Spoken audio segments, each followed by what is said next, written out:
in the TV world, we think about these interactive experiences happening in our model, Nielsen and rating and the rest of it. But actually, of course, the last 15 years have seen the rise of the social networks.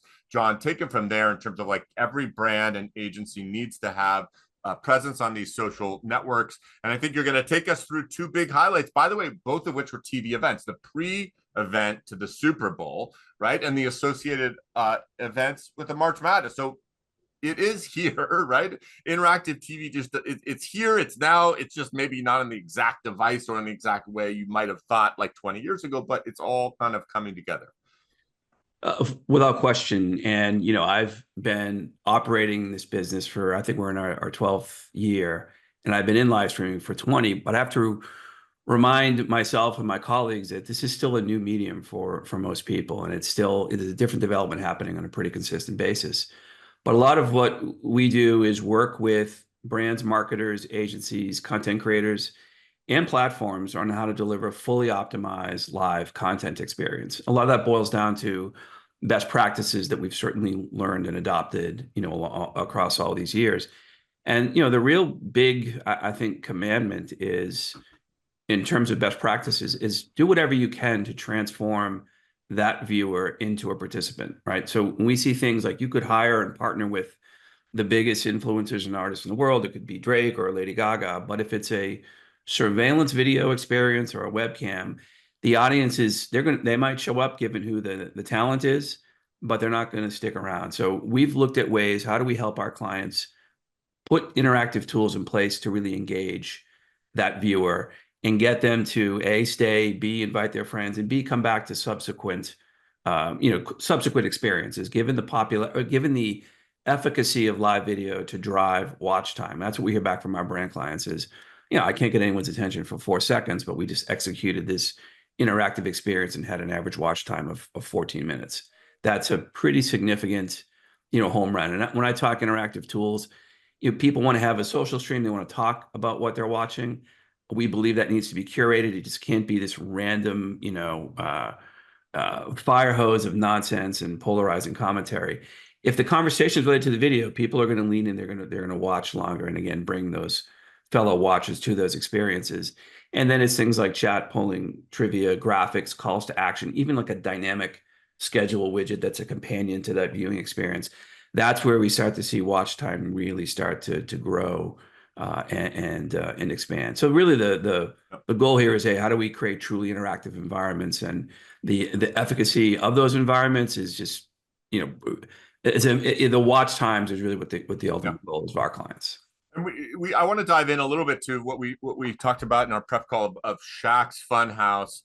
Because there is this kind of interesting dynamic wherein we all know that live content is the most valuable content. In the history of TV, live was critical for driving viewership, right? Let's put a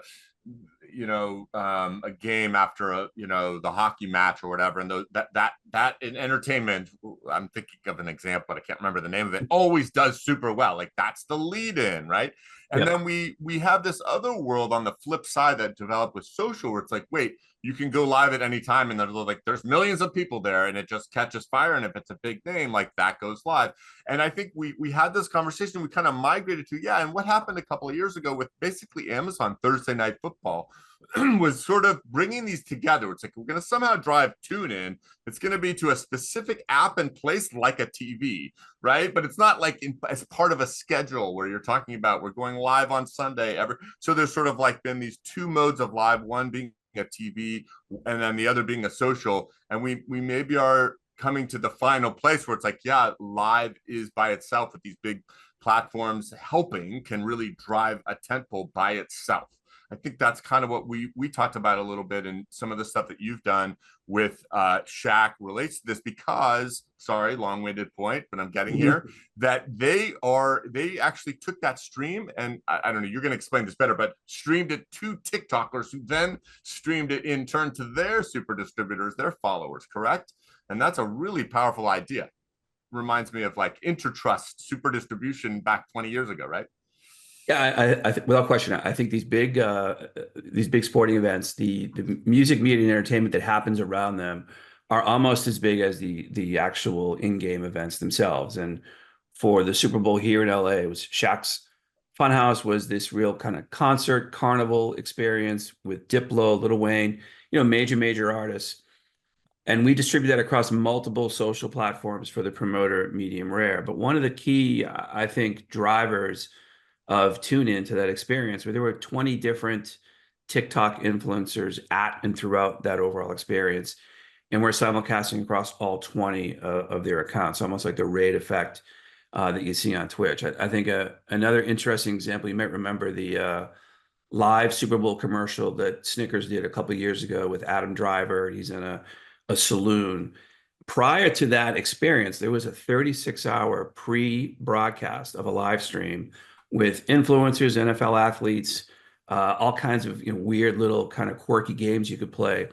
And one of the polling opportunities there was you could pick the name of the saloon that would appear in the live commercial on Sunday. This was Thursday going into Friday. So there was a whole live voting on what the name would that be. And he comes out and says, he forgets that they're actually in the commercial, and the whole commercial is about you're not yourself when you're hungry and you don't have a Snickers, and he knocks the saloon over and the whole set catches fire. But that's an example of teeing up that big moment way ahead of time. And certainly with Shaq's Funhouse, AT&T used to go to the Super Bowl and have that Super Saturday Night live stream concert experience, and also broadcast with artists like Jennifer Lopez or the Foo Fighters. So certainly great business around entertainment-centric experiences with interactivity woven into them to tee up the game for the brands.